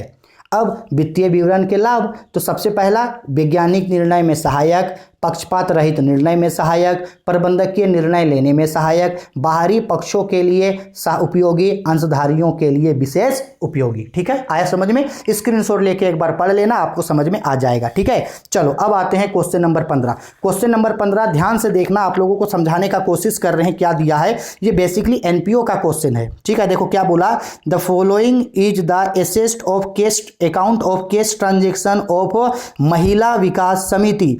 एक महिला विकास समिति है। ठीक है, क्या है? महिला विकास समिति फॉर द ईयर एंडिंग 31 दिसंबर 2021। अब देखो ये basically receipts and payment account दिया है। डेबिट साइड में ये रिसिप्ट्स है, उसका अमाउंट्स है, ये पेमेंट है अमाउंट। तो क्या है? बैलेंस फ्रॉम लास्ट ईयर, यानी केस का ओपनिंग बैलेंस है 2270 का, सब्सक्रिप्शन है 32,500 का।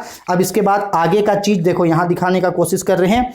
लाइफ मेंबरशिप फी है 3250, डोनेशन है 2500, profit from entertainment 7250, sale of old book 750, interest है आपका 100।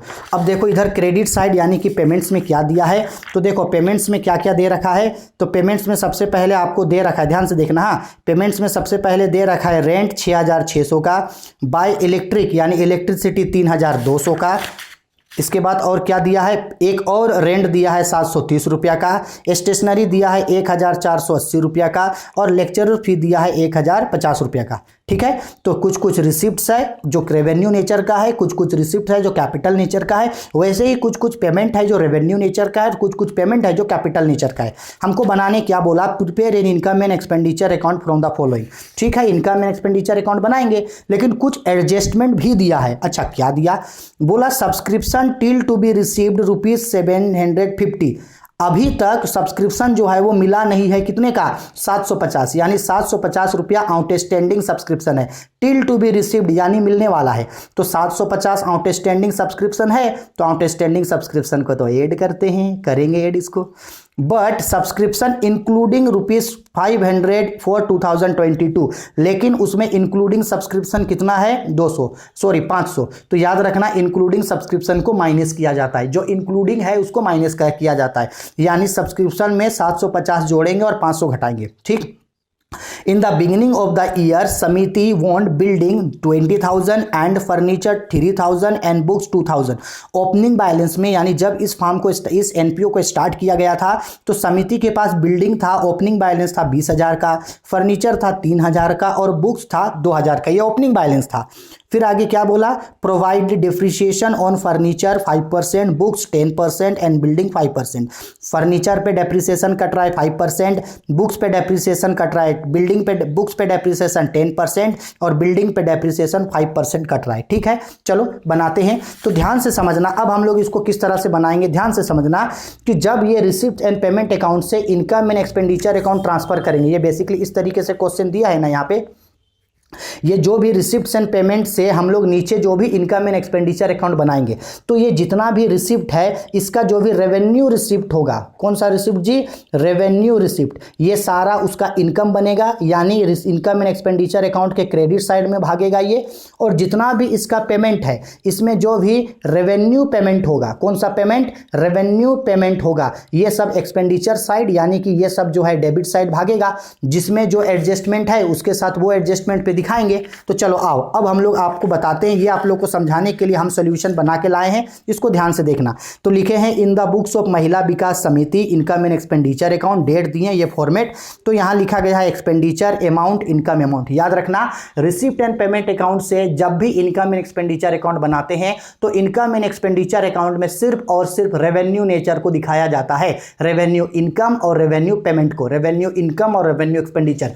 कैपिटल नेचर का कोई भी चीज इसमें इसमें नहीं जाएगा, ना तो कोई भी तरीके का एसेट जाएगा और ना ही किसी भी तरीके का फंड जाएगा। इस चीज़ को याद रखना, ना तो कोई कैपिटल, ना तो कोई लाइबिलिटी, ना तो किसी तरीके का फंड और ना ही कैपिटल रिसिप्ट का कोई भी दूसरा आइटम जाएगा, ना तो कैपिटल रिसिप्ट ना कैपिटल पेमेंट। इतना याद रखना, ठीक है। तो चलो इसको बनाने के लिए चलो हम लोग पहले इनकम को फिल करते हैं। तो देखो इनकम के लिए यहाँ पे पहले ये तो केस का बैलेंस है, ये नहीं जाएगा। सब्सक्रिप्शन 32,500 हाँ जाएगा। तो यहाँ लिखे बाय सब्सक्रिप्शन, क्योंकि इनकम है 32,500। और देखो एडजस्टमेंट में क्या बोला था सब्सक्रिप्शन के बारे में कि बकाया है 750 और इंक्लूडिंग है 500। तो 750 आउटस्टैंडिंग को जोड़ेंगे और इंक्लूडिंग 500 को घटाएंगे। तो वही किए हैं, 32,500 में 750 को जोड़े और 500 को घटाएं तो 32,750 का सब्सक्रिप्शन आया, ठीक। अब सब्सक्रिप्शन के बाद क्या है, लाइफ मेंबरशिप फी। याद रखना life membership fee capital nature का है, ये इसको नहीं दिखाया जाता है, ये बैलेंस शीट में जाता है, इसको नहीं दिखाएंगे, ठीक। डोनेशन 2,500 हाँ डोनेशन जाएगा। तो बाय डोनेशन लिखे 2,500, इसमें कोई एडजस्टमेंट नहीं था तो बुक वैल्यू चला गया। इसके बाद प्रॉफिट फ्रॉम एंटरटेनमेंट 7,500 हाँ जाएगा। Profit from entertainment 7,500। Sale of old book नहीं जाएगा क्योंकि बुक जो है वो कैपिटल नेचर का है, लेकिन इसके बारे में हम अभी बताएंगे। इंटरेस्ट कितना है 100 रुपया, यहाँ लिखे इंटरेस्ट 100 रुपया। अब ध्यान से समझना, क्रेडिट साइड फिल हो गया। अब इस कॉन्सेप्ट को समझना कि सेल ऑफ ओल्ड बुक, पुराना बुक कितना का बेचे 750, और बोल रहा है कि जो एनपीओ है उसके पास बुक कितने का था 2,000 का। देखो बुक कितने का था 2,000। अब मेरा कॉन्सेप्ट को समझ लो कि 2,000 का बुक में डेप्रिसिएशन कितना कटा था 10%। ध्यान से समझना, इस चीज़ को समझा रहे हैं यहाँ। बुक्स का 2,000 का बुक था, उसमें डेप्रिसिएशन कितना कटा 10%। तो 2,000 रुपया का 10% कितना आया 200, यानी 2,000 का बुक में 200 डेप्रिसिएशन कट जाता तो बुक कितना का बचता 1,800 का। ध्यान से समझना 1,800 का बुक बचता। अब इस 1,800 का बुक को कितना में बोल रहा है बेचे हैं 750 में। अब मेरा सवाल है भाई 1,800 का बुक को 750 में बेचे तो प्रॉफिट में या लॉस में बेचे, लॉस में बेचे।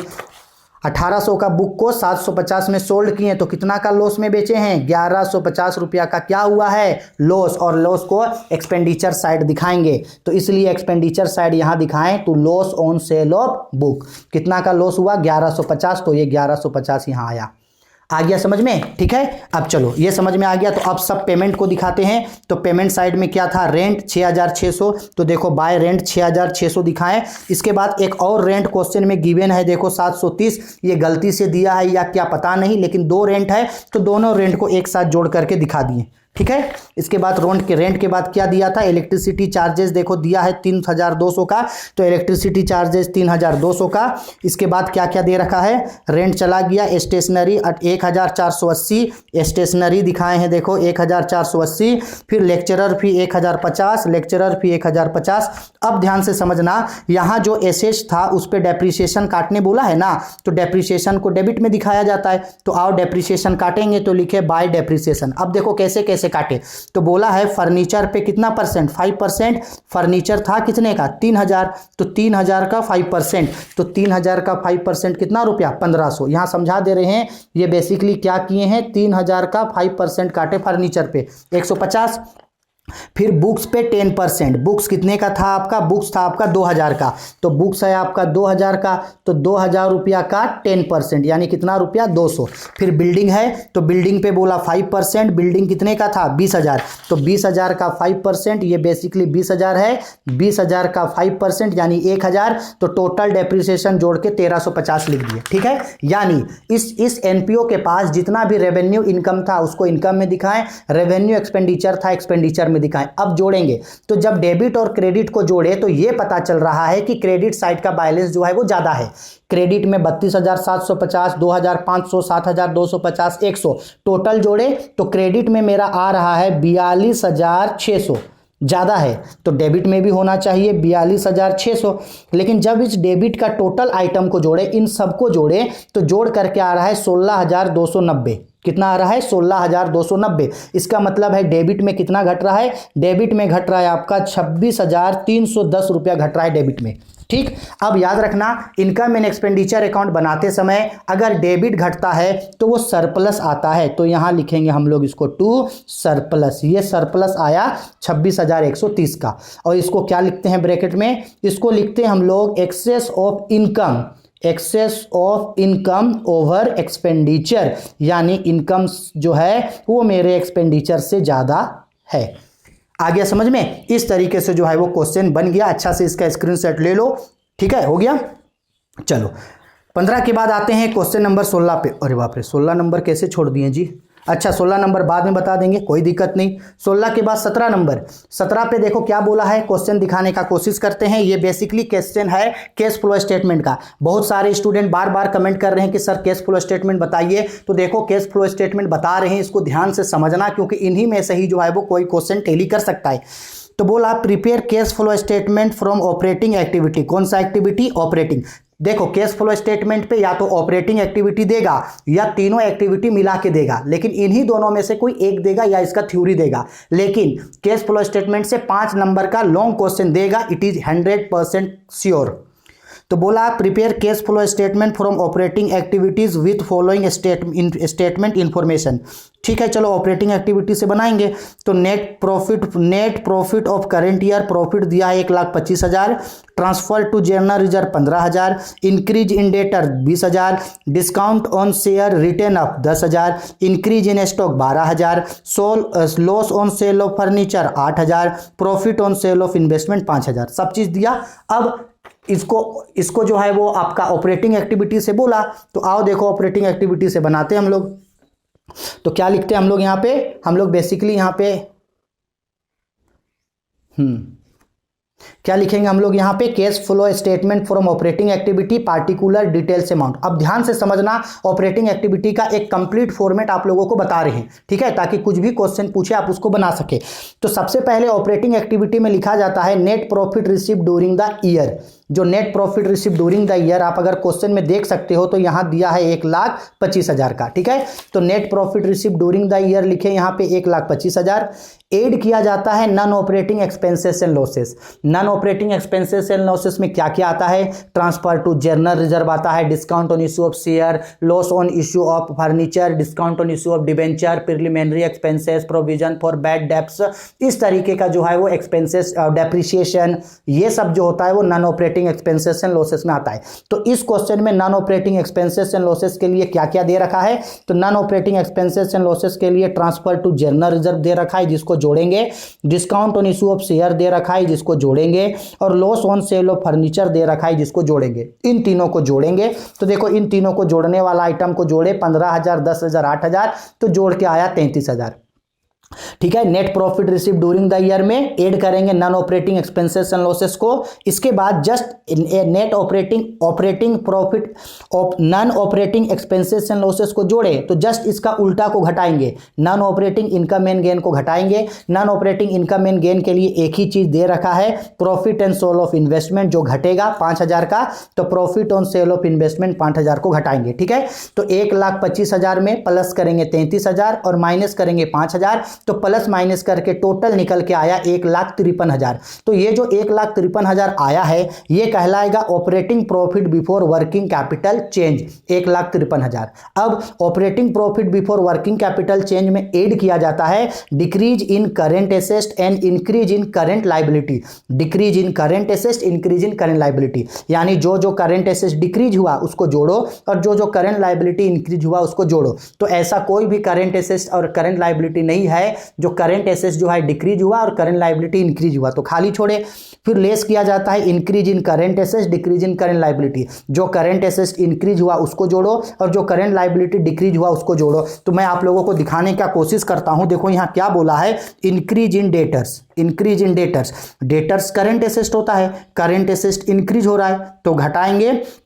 फिर इंक्रीज इन स्टॉक, स्टॉक भी आपका करंट एसेट होता है, ये भी इंक्रीज हो रहा है तो घटाएंगे, यानी डेटर और स्टॉक को घटाएंगे। तो डेटर और स्टॉक को देखो घटाएं, 20,000 12,000, तो 20,000 12,000 टोटल कितना घटेगा, 32,000। तो 1,53,000 में से 32,000 घटेगा तो कितना आएगा, 1,21,000 आया। यही आपका आंसर होगा। ये आंसर जो है या तो प्लस में होगा या माइनस में, तो ये आंसर बेसिकली प्लस में आया। प्लस में आया तो क्या लिखेंगे, cash flow from operating activity. आया समझ में। अगर ये माइनस में आता तो इसको लिखते cash used in operating activity. आया समझ में? सिंपल है। Net profit receive during the year लिखेंगे, non operating expenses and losses को जोड़ेंगे, non operating income and gain को घटाएंगे, प्लस माइनस करके जो आएगा उसको क्या बोलेंगे? Operating profit before working capital change. उसमें क्या ऐड करेंगे? Decrease in current asset, increase in current liability. क्या माइनस करेंगे? Increase in current asset, decrease in current liability. Plus minus करके अगर आंसर प्लस में आएगा तो cash flow from operating activity, और अगर माइनस में आया आंसर तो cash used in operating activity. ठीक है, आया समझ में? ठीक है, चलो वेरी गुड। अब आते हैं हम लोग चलो क्वेश्चन नंबर 18 में। तो चलो आओ क्वेश्चन नंबर 18 भी आप लोगों को दिखाते हैं। देखो क्वेश्चन नंबर 18 जो है बेसिकली एडमिशन का क्वेश्चन है। देखो क्या बोल रहा है, A and B are partners in the ratio 3:2। A और बी पार्टनर है 3:2 पे। Their balance sheet as on 31 March 2020। इनका बैलेंस शीट है। लाइबिलिटी साइड में क्रेडिटर्स है 31,000 का, कैपिटल है ए का कैपिटल 17,500, बी का कैपिटल 17,500। तो इन सबको टोटल जोड़ के कितना का कैपिटल और लाइबिलिटी है? 66,000। अच्छा, एसेट साइड में क्या क्या है इन लोग के पास? कैश एट बैंक है 2500 का, लैंड एंड बिल्डिंग है 12,500 का, plant and machinery 17,500, furniture 7,500, stock 10,250, debtor 22,500। तो टोटल कितना का है? 66,000 का। ये total asset capital and liability है, ये टोटल एसेट, और बैलेंस शीट में दोनों साइड बराबर होता है। ठीक है सर, यहां तक तो कोई दिक्कत नहीं है, लेकिन अब फंडा क्या है? ये बोला ऑन 1 अप्रैल 2022, 1 अप्रैल 2022 को C entered in firm as a new partner. New partner कौन एडमिट हुआ? सी। ठीक है, एडमिशन हो रहा है सी का, यानी एडमिशन का क्वेश्चन है।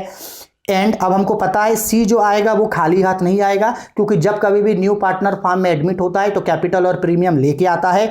तो बोला and brings ₹2,500 as goodwill is to be retained in business and ₹7,500 capital. यानी सी जो है वो गुडविल के लिए 2,500 लाया और कैपिटल के लिए 7,500, और गुडविल को जो है वो फॉर्म में छोड़ दिया। इसका मतलब है पार्टनर जो है वो गुडविल को विड्रॉ नहीं किया। ठीक है, For this purpose of admission, see that farm assets were valued under। अब इसके लिए एडमिशन हुआ तो एसेट का वैल्यू क्या हो गया? तो बोल रहा है कि लैंड एंड बिल्डिंग 15,000 हो गया। अच्छा, लैंड एंड बिल्डिंग था कितने का? 12,500 का। लैंड एंड बिल्डिंग था 12,500 का, यहां देखो, और लैंड एंड बिल्डिंग कितना हो गया? 15,000, यानी लैंड एंड बिल्डिंग इंक्रीज हो गया। ठीक है, plant and machinery reduced by 10%, plant and machinery 10% से घट गया। And furniture to be reduced by 10%, furniture भी 10% से घट गया। And provision for doubtful debts, यहां लिखने भूल गया, देखो यहां हिंदी में लिखा है 5%। प्रोविजन फॉर डाउटफुल डेब्ट्स यानी डेटर्स पे प्रोविजन कितना परसेंट कट रहा है? 5%। ठीक है, हो गया। हमको बनाने क्या बोला? तो देखो हिंदी में नीचे बोल रहा है, इंग्लिश में छूट गया, हिंदी में बोल रहा है उपरोक्त सूचना से पुनर्मूल्यांकन खाता और साझेदारी खाता तैयार करें, यानी receipt and payment account and income and expenditure account बनाने बोला। तो चलो दो चीज, सॉरी गलत बोल रहे जी, रिवैल्यूएशन अकाउंट और पार्टनर्स कैपिटल अकाउंट बनाने बोला। ठीक है, तो चलो रिवैल्यूएशन अकाउंट बनाते हैं और पार्टनर्स कैपिटल अकाउंट। तो सबसे पहले एडमिशन का काम करेंगे, क्योंकि पार्टनर्स कैपिटल अकाउंट बनाने के लिए एडमिशन का जर्नल चाहिए ना। तो वही लिखे old ratio of A and B 3:2, new partner C admitted. C कितना के लिए आया है नहीं बोला है, हाँ, लेकिन ये जो सी आया है ये खाली हाथ नहीं आया है, ये अपने साथ कैपिटल लेकर के आया 7,500 का, और अपने साथ प्रीमियम फॉर गुडविल, यानी प्रीमियम फॉर गुडविल कितना लेकर के आया? 2,500 का। ठीक, इसी प्रीमियम फॉर गुडविल के लिए जर्नल एंट्री करना है। इसी को पार्टनर्स लोग आपस में किस रेशियो में बांटता है? सेक्रीफाइस रेशियो में बांटेगा, यही 2500 को। तो चलो सेक्रीफाइस रेशियो निकालते हैं। Sacrifice ratio of A and B, ध्यान से याद रखना, अगर क्वेश्चन में ओल्ड पार्टनर का रेशियो हो, न्यू पार्टनर का शेयर हो या ना हो, और इससे ज्यादा कुछ ना दिया हो, तो then according to question old ratio will be sacrifice. जो ओल्ड रेशियो होगा वही क्या होगा? सेक्रीफाइस। तो सेक्रीफाइस रेशियो हो गया 3:2। प्रीमियम फॉर गुडविल 2500 का लाया, प्रीमियम फॉर गुडविल 2500, इसी को ए और बी 3:2 में बांटेगा। तो share of A share of B 2500 को 3:2 में बांटा, यानी 3/5 2/5, 3/5 2/5, यानी 1500 और 1000, यानी इस 2500 में ए को मिला 1500 और बी को मिलेगा 1000। ठीक है, अब एडमिशन का जर्नल एंट्री बनाएंगे। तो एडमिशन का जर्नल एंट्री क्या होता है? कैपिटल और प्रीमियम लाने का एंट्री होगा और प्रीमियम को ट्रांसफर करने का एंट्री। तो कैपिटल और प्रीमियम लाने का एंट्री, तो जर्नल एंट्री लिखे तो कैपिटल प्रीमियम लाएगा तो केस, या केस की जगह आप बैंक भी लिख सकते हो। कैश या bank account debit to new partners capital account, तो न्यू पार्टनर सी है, तो कैश या bank account debit to C's capital account to premium for goodwill. Capital लाया 7,500, तो कैपिटल के घर में 7,500, प्रीमियम फॉर गुडविल 2500, 2500 दोनों जोड़ के 10,000। अब ये जो प्रीमियम फॉर गुडविल आया है इसी को ओल्ड पार्टनर्स के बीच सेक्रीफाइस रेशियो में ट्रांसफर करेंगे। तो ट्रांसफर करने का एंट्री होगा premium for goodwill account debit to A's capital to B's capital. तो 2500 को ट्रांसफर किए, 1500 10,000 में, 1500 1,000 में, 1500 और 1,000, 2500 को ट्रांसफर कर दिए। हम नरेशन नहीं लिखे, नरेशन लिख देना आप लोग, ठीक है। अब ये मेरा पार्टनर्स कैपिटल, सॉरी ये मेरा जर्नल बना। अब रिवैल्यूएशन अकाउंट का काम करते हैं। तो देखो आप लोगों को समझाने के लिए हम रिवैल्यूएशन अकाउंट प्रॉपर बना दिए हैं। Revaluation account particular amount debit credit. अच्छा, रिवैल्यूएशन अकाउंट का फॉर्मेट अगर याद नहीं है तो एक बार रिपीट करा दे रहे हैं। रिवैल्यूएशन अकाउंट एक नॉमिनल अकाउंट होता है। जो भी एसेट इंक्रीज होगा, ध्यान से सुनना, जो भी एसेट इंक्रीज होगा क्रेडिट में, एसेट डिक्रीज होगा डेबिट में। लाइबिलिटी इंक्रीज होगा डेबिट में, लाइबिलिटी डिक्रीज होगा क्रेडिट में। अनरिकॉर्ड एसेट रहा, अनरिकॉर्ड एसेट क्रेडिट में, अनरिकॉर्ड लाइबिलिटी डेबिट में। प्रोविजन फॉर बैड डेब्ट्स जब भी काटेंगे डेटर पे काटेंगे, और प्रोविजन फॉर बैड डेब्ट्स हमेशा डेबिट में। और अगर provision for bad debts increase हुआ तो डेबिट में, provision for bad debts decrease हुआ तो क्रेडिट में। और लास्ट में बैलेंस करेंगे। बैलेंस करने के बाद दो चीज होगा, या तो क्रेडिट ज्यादा होगा डेबिट कम होगा, या डेबिट ज्यादा होगा क्रेडिट कम। अगर मान लो क्रेडिट ज्यादा है, रिवैल्यूएशन अकाउंट में क्रेडिट ज्यादा है यानी क्रेडिट बैलेंस है। अगर क्रेडिट बैलेंस है यानी क्रेडिट ज्यादा है तो डेबिट कम होगा, डेबिट कम होगा तो उसको प्रॉफिट लिखेंगे। और अगर डेबिट ज्यादा है यानी डेबिट बैलेंस है और क्रेडिट घटेगा तो वो लॉस आएगा। प्रॉफिट आए चाहे लॉस आए, ओल्ड पार्टनर्स के बीच ओल्ड रेशियो में बांटेंगे, ठीक है। तो चलो अब असिस्टेंट उसको पोस्टिंग करते हैं। तो ध्यान से समझना, क्या बोला था आपका, लैंड एंड बिल्डिंग कितना हो गया 15,000। लैंड एंड बिल्डिंग था कितने का 12,500, तो 12,500 का लैंड एंड बिल्डिंग हो गया 15,000। तो ये बढ़ गया, बिल्डिंग बढ़ रहा है तो क्रेडिट में दिखाएंगे। तो क्रेडिट में दिखाएं बाय बिल्डिंग, माइनस करके आप लोग को समझाने के लिए कि 15,000 माइनस 12,500 यानी 2,500 से बढ़ गया, ठीक। इसके बाद क्या बोला था, इस plant and machinery will reduce by 10%। तो प्लांट एंड मशीनरी में 10% घट रहा है, तो यहाँ प्लांट एंड मशीनरी 17,500 है, एसेट घट रहा है तो डेबिट में लिखेंगे प्लांट एंड मशीनरी 17,500 का 10% 1,750, ठीक।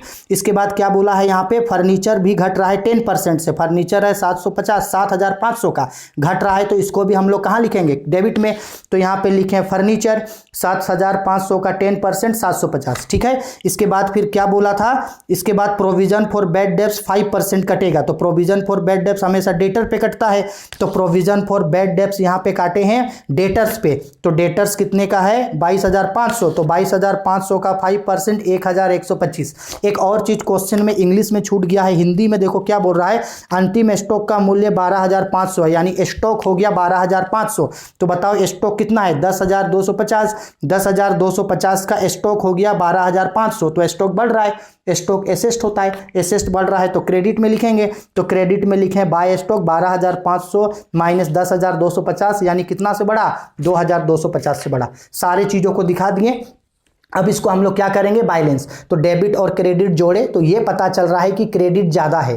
क्रेडिट में टोटल जोड़ करके आ रहा है 4,750, तो डेबिट में भी होना चाहिए 4,750, लेकिन डेबिट में इन तीनों को जोड़ के आ रहा है 3,625, यानी डेबिट में कितना रुपया घट रहा है 1,125 रुपया घट रहा है डेबिट में। अब हमको पता है, हम अभी बताए थे, अगर क्रेडिट ज़्यादा है डेबिट घट रहा है यानी क्रेडिट बैलेंस है, तो फिर डेबिट घटने से क्या आता है, प्रॉफिट आता है। तो हम लोग इसको लिखेंगे to profit on revaluation account. किसमें प्रॉफिट है, रिवैल्यूएशन अकाउंट में, ठीक है। और इसको ट्रांसफर किया जाता है, यहां लिखेंगे transfer to partners capital account. और याद रखना, रिवैल्यूएशन अकाउंट में प्रॉफिट आए या लॉस आए, ओल्ड पार्टनर को ओल्ड रेशियो में देते हैं। तो ओल्ड रेशियो है ए और बी। तो ये 1,125 का जो प्रॉफिट आया, 1,125 का प्रॉफिट ओल्ड रेशियो में बांटेंगे। और ओल्ड रेशियो क्या था, तो ओल्ड रेशियो जो है इन लोगों का 3:2 का था, तो यानी 3/5 और इसको 2/5, यानी जब 3:2 में डिवाइड करेंगे तो इसको मिलेगा 675 रुपया और इसको 450 रुपया। हो गया, क्वेश्चन बन के कंप्लीट। ओ सॉरी, कंप्लीट नहीं, अभी तो रिवैल्यूएशन अकाउंट ही सिर्फ बनाए। हो गया, स्क्रीनशॉट ले लो, समझ में आ गया। अब बनाते हैं हम लोग इसका पार्टनर्स कैपिटल अकाउंट। तो ये देखो पार्टनर्स कैपिटल अकाउंट का फॉर्मेट है, लिखे partners capital account, debit credit, particulars में तीनों पार्टनर का कॉलम खींचे, पार्टिकुलर में तीनों पार्टनर का कॉलम खींचे। अब ध्यान से समझना पार्टनर्स कैपिटल अकाउंट कैसे बनता है, बहुत सिंपल है। पार्टनर्स कैपिटल अकाउंट में सबसे पहले क्रेडिट में ओपनिंग पार्टनर का बैलेंस जाएगा, ओपनिंग कैपिटल, यानी ए और बी जो पहले से बिजनेस चलाता है उनके पास पहले से कितना कैपिटल है, तो यहाँ लिखेंगे हम लोग टू बैलेंस BD। तो क्वेश्चन में देखो ना, यहाँ पे तो बताया गया है कि किस पार्टनर के पास जो है वो कितना कैपिटल है। देखो यहाँ पे कैपिटल ए के पास 1750 रुपया का, और इसके 17,500 दोनों के पास। तो चलो ए के पास यहाँ है 17,500 और बी के पास भी है 17,500, ठीक। अब इसके बाद सी का कैपिटल चाहिए। तो देखो अभी अभी हम लोग एक जर्नल एंट्री बनाए थे ना, जिसमें हम लोग सी के कैपिटल के बारे में जाने थे। यहाँ देखो सीज कैपिटल अकाउंट, सी कितना का कैपिटल लाया है 750। तो जब सी का लेजर खोलेंगे तो इसके अपोजिट में क्या होगा, टू सीज है तो अपोजिट में क्या होगा, बाय केस अकाउंट, क्योंकि जिसका लेजर खोलते हैं उसके अपोजिट को लिखते हैं, ठीक है। तो सी के अपोजिट में होगा टू केस, और कैपिटल कितना है 750। ये 750 का कैपिटल लाया था, तो टू केस अकाउंट करके 7,500 का कैपिटल लाया, तो ये 7,500 दिखा दिए। हो गया। इसके बाद देखो और पार्टनर्स का नाम कहाँ है, यहाँ है। जो प्रीमियम फॉर गुडविल ए और बी को मिला था, तो ए और बी 2 में है, तो इन दोनों के अपोजिट में क्या लिखाएगा, ए और बी 2 में है, तो इन दोनों के अपोजिट में क्या लिखाएगा, by premium for goodwill account 1500 और 1000 ए और बी को। तो लिखते हैं, चलो क्योंकि प्रीमियम फॉर गुडविल लिया है तो यहाँ हम लोग लिखते हैं by premium for goodwill account, ठीक है। कितना कितना रुपया भाई, तो ए 1500 रुपया और बी 1000 रुपया, ठीक है। ये ला के दिया तो कुछ नहीं। अब और कहाँ से पार्टनर्स का नाम है, तो देखो और कहाँ से पार्टनर्स का नाम है। ये जो हम लोग रिवैल्यूएशन अकाउंट बनाए, रिवैल्यूएशन अकाउंट में प्रॉफिट हुआ है, ए और बी को प्रॉफिट मिला, तो ए और बी का नाम कहाँ है, डेबिट में। ए और बी का नाम कहाँ है, डेबिट में। तो जब ये डेबिट बैलेंस है तो पार्टनर्स कैपिटल के क्रेडिट में जाएगा, किस में जाएगा, क्रेडिट में। और किस नाम से, प्रॉफिट ऑन रिवैल्यूएशन के नाम से जाएगा, 675 और 450। तो यहाँ लिखते हैं, यहाँ पे हम लोग to profit on revaluation account, ठीक है। थोड़ा शॉर्ट में लिख रहे हैं, तो कितना रुपया, ए को 675 रुपया और इसको कितना 450 रुपया, इसको कुछ नहीं। और कहाँ से जाएगा, तो कभी कभी देख लेना कि बैलेंस शीट के अंदर में कभी कभी इधर में जर्नल रिजर्व भी दे सकता है। अगर डेबिट साइड जर्नल रिजर्व जाएगा तो ये पार्टनर्स कैपिटल के क्रेडिट में जाएगा, ठीक है। और कभी कभी एसेट साइड में जो है यहाँ पे गुडविल देता है तो गुडविल को डेबिट में दिखाएंगे। कुछ नहीं है और तो कुछ नहीं जाएगा। अब इसको हम लोग करेंगे बैलेंस। तो बैलेंस करने के लिए आओ इसको यहाँ से क्लोज करते हैं, बैलेंस करने के लिए इसको क्लोज करते हैं। तो अब आप क्या करना, इन सबको जोड़ना, इसको जोड़ के यहाँ दिखाना, इसको जोड़ के यहाँ दिखाना, इसको 7,500 को यहाँ, सेम यहाँ बैलेंस को यहाँ ट्रांसफर कर देना। यहाँ कुछ नहीं है तो जितना यहाँ है उतना से ही यहाँ पे बैलेंस घट रहा है, तो इसको लिखेंगे हम लोग टू बैलेंस CD, क्योंकि ये घट रहा है तो ये हो गया बैलेंसिंग फिगर। यहाँ जो घटेगा उसी को यहाँ CD दिखाएंगे, उसी CD को दूसरे साइड हम लोग BD बना के ला देंगे, टू बैलेंस BD। इसी CD बैलेंस को जो है यहाँ BD बैलेंस करके दिखा देंगे, क्लोज कर देंगे, हो गया मेरा पार्टनर्स कैपिटल अकाउंट बनके कंप्लीट हो गया, ठीक है। आए समझ में। देखो वीडियो भले ही थोड़ा सा लंबा बने। इसके बाद देखो क्वेश्चन नंबर 19 में शेयर और डिवेंचर में डिफरेंस बोला, ये तो पहले ही बता दिए। देखो क्वेश्चन इसलिए लंबा बना क्योंकि हम आप लोगों को एक एक क्वेश्चन डिटेल में और अच्छा से समझाएं, क्योंकि यहाँ रटने से ज़्यादा फोकस करना है एग्जाम के लिए। और अगर एग्जाम में अच्छा नंबर चाहिए तो आपको अच्छे तरीके से पढ़ना होगा। अगर आपको लगता है कि 1 घंटा बहुत लंबा समय है, सर आप थोड़ा सा शॉर्ट वीडियो बनाइए, जल्दी वीडियो बनाइए, तो शॉर्ट वीडियो क्या, मैं तो 2 मिनट में आप लोगों को अकाउंटेंसी का न्यूमेरिकल बता दूंगा, लेकिन क्या मेरे 2 मिनट में बताने से आपको समझ में आएगा? नहीं आएगा। आपको एग्जाम के लिए पढ़ना है, आपको गुड मार्क्स के लिए पढ़ना है, टाइम के हिसाब से तो नहीं ना पढ़ना है भाई, ठीक है। तो वीडियो भले ही थोड़ा लंबा बनता है लेकिन ट्राई करते हैं कि एक एक चीज़ डिटेल में आप लोगों को समझा सके, ठीक है। चलो।